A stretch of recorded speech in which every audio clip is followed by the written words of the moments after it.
मैं हूँ कृष्ण और अभी चलते हैं हमारे देश की प्रधान जी के पास। हमारे देश की शिक्षा की प्रधान बोले तो धर्मेंद्र प्रधान साहब के पास। अब प्रधान साहब ने रीनीट एग्जाम की एक दिन बाद एनडीटीवी को दिए गए इंटरव्यू में अपने तरफ से एक बढ़िया सा विवाद होने वाला बयान दिए। अब चलो यार ठीक है, वो केंद्रीय मंत्री है, केंद्रीय शिक्षा मंत्री है, वो दे सकते हैं।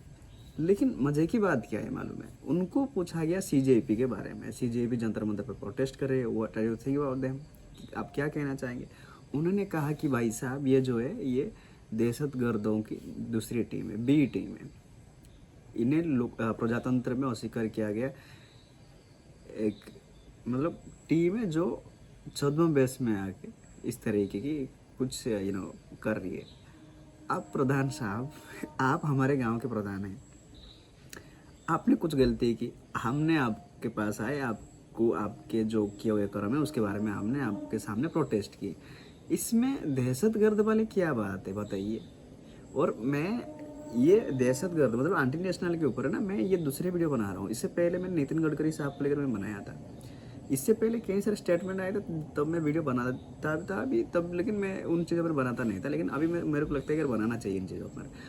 बात क्या है कि यार मैं है ना नितिन गडकरी साहब और धर्मेंद्र प्रधान साहब को बढ़िया सजेस्ट देता हूँ, एक काम करिए साहब, आप थोड़ा सा छुट्टी ले लीजिए, 1-2 महीने की छुट्टी ले लीजिएगा, आपके जो पद है दूसरे किसी को दे दीजिएगा।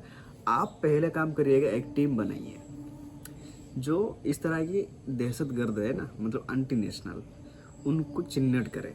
चिन्हित करने के बाद उनसे पहली चीज़ आप करें यार, उनसे टैक्स का पैसा ना लें, उनको एक अलग से देश दे दीजिए, सही है।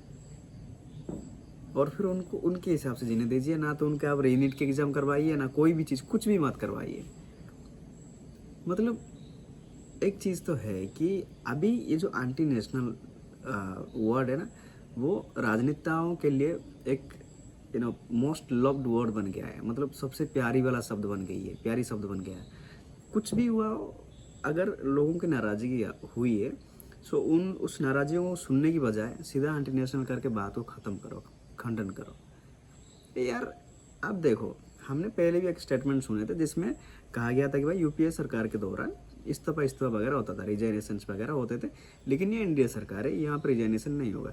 सिंपल सी बात है, धर्मेंद्र साहब को आना चाहिए पब्लिक में एक बात कहनी चाहिए कि हाँ हमने गलती करी, हमने फेलियर जो अकाउंटेबिलिटी मैं ले रहा हूँ, लेकिन यहाँ पर इसकी कोई गुंजाइश नहीं कि मैं इस्तीफा दूंगा। मैं उस एग्ज़ाम को दोबारा से कराने के लिए राजी हूँ, जैसे आपने 21 तारीख को आपने करवाया रीनीट के एग्ज़ाम। दूसरी बात है, ठीक है, सिस्टम के फेलियर की वजह से करीब 21 ऐसे कुछ जो नीट एस्पिरेंट्स थे, मतलब जो तैयारी कर रहे थे, उनकी मौत हो गई, मतलब सुसाइड उन्होंने कर लिया। ना तो आप लोगों ने संवेदन जताया, ना तो कंपनसेशन के बारे में कुछ बात करी, ना तो उनके फैमिली वालों से आपने मिले, कुछ नहीं। सो एक देश में रह रहे लोग, उनका इतना तो राइट होता है कि यार वो बोलें, कुछ तो बोलें। क्या बोलते हैं प्रधान साहब, कुछ तो बोलेंगे ना प्रधान साहब, गाँव के लोग ऐसे ही थोड़ी रहेंगे चुपचाप। अब हर चीज़ को आप एंटी नेशनल से नहीं जोड़ सकते प्रधान साहब, सुनिए समझिए इस बात को। अरे यार मैं भी खुद उड़ीसा से आता हूँ, लेकिन इस तरह के स्टेटमेंट हालांकि मुझे नहीं लगता है बोलना चाहिए किसी भी तरीके से। आपको पब्लिकली आना चाहिए। हमें पता है कि यार एनडीए सरकार कभी भी किसी भी तरीके की इस्तीफा नहीं देगा, ये बात साफ हो चुका है। कितने सारे कहानियाँ हमने देखे, कहीं पे भी इस्तीफा की कोई कहानियाँ नहीं है जब तक कि उनके टर्म ख़त्म नहीं होते। उस हिसाब से यहाँ पर इस्तीफा की कोई बड़ी बात नहीं है। अब नहीं भी दोगी तो भी जो आएगा वो थोड़ी संभाल लेगा, वो भी संभावनाओं से दूर की बात है। लेकिन एटलीस्ट अकाउंटेबिलिटी ले लेते, बोल देते कि यार आगे से हम ऐसे गलतियाँ नहीं करेंगे। और जो मौतें हुई हैं या जिन्होंने भी सुसाइड किए हैं उनके परिवार के प्रति संवेदनाएं जताते या कुछ आर्थिक मदद कर देते, बात ख़त्म हो जाती। अब नितिन गडकरी साहब ने भी बोल दिया कि यार ये जो मेरे खिलाफ बोल रहे हैं एंटी नेशनल है, अब इन्होंने बोल दिया दहशतगर्द है, तो फिर देश प्रेमी होए कौन। आप मैं पहले बोला कि यार 1 महीने की छुट्टी काटिए, आप सर्टिफिकेट बनाइए, कौन कौन इस देश की मतलब देश प्रेमी है उनको सर्टिफिकेट दीजिए, जो देश प्रेमी नहीं है उनको सर्टिफिकेट मत दीजिएगा, उनको इस देश से पार करवा दीजिएगा, सिंपल बात है।